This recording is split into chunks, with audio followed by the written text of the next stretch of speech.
Bonjour à tous, je vais vous parler de l'Ulysse du collège Roger Salengro. Qu'est-ce que l'Ulysse? Alors, une Ulysse, déjà, c'est 4 lettres qui signifient Unité localisée pour l'inclusion scolaire.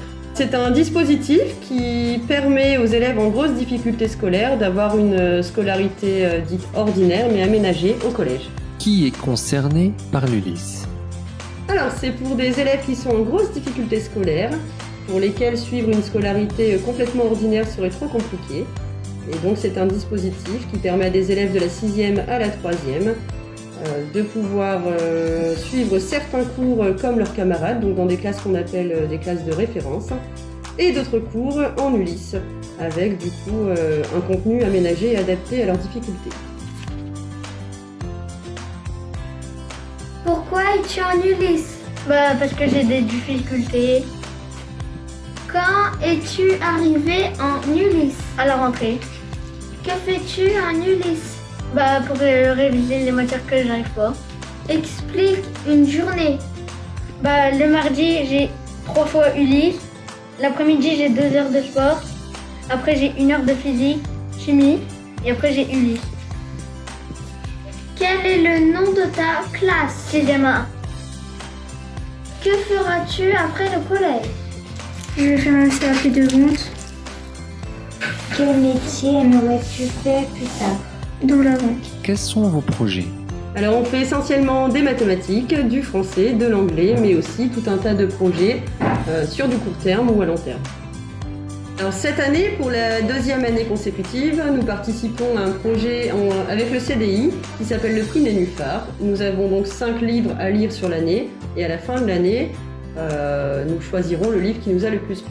Cette période-ci, nous travaillons sur un livre qui s'appelle Un jardin merveilleux.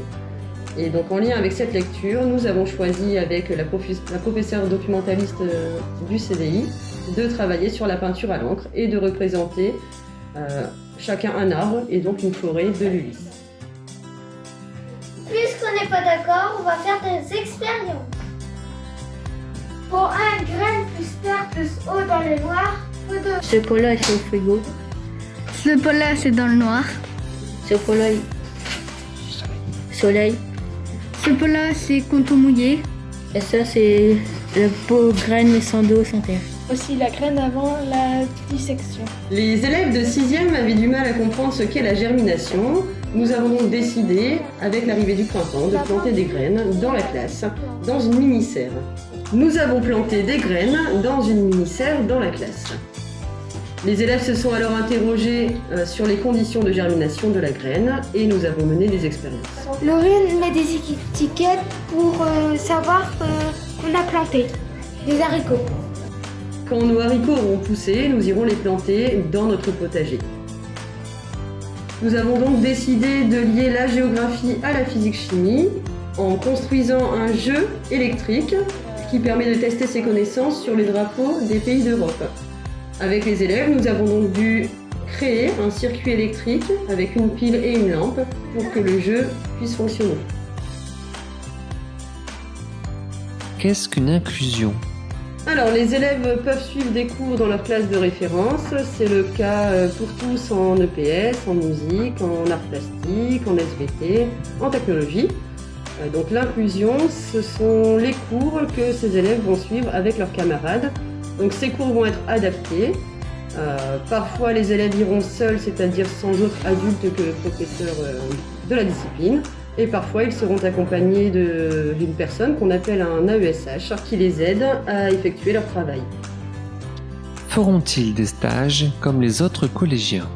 Oui, à la seule différence que les élèves qui bénéficient du dispositif ont le droit de faire des stages en 4e, ainsi qu'en 3e évidemment, et non seulement en 3e. Comment est organisée leur orientation? Elle s'organise en différentes étapes. Durant toute leur scolarité, ils vont travailler sur ce qu'on appelle le parcours à venir. Donc on va découvrir des métiers, des fiches métiers. Ils vont aussi réaliser des stages, ce qui va leur permettre d'affiner leur projet professionnel. Ensuite, ça va aussi se décider en équipe, donc avec tous les acteurs qui gravitent autour de l'élève. L'idée étant de savoir si le projet professionnel de l'élève est réalisable ou non. Il existe différentes orientations possibles à l'issue du collège pour les élèves d'Ulysse. Ils peuvent s'orienter vers un lycée professionnel pour pouvoir passer un CAP. Ils peuvent aussi aller à la MFR, qui est la maison familiale et rurale. Ils peuvent aller à l'EREA. Ils peuvent aussi aller en IM Pro, etc., etc.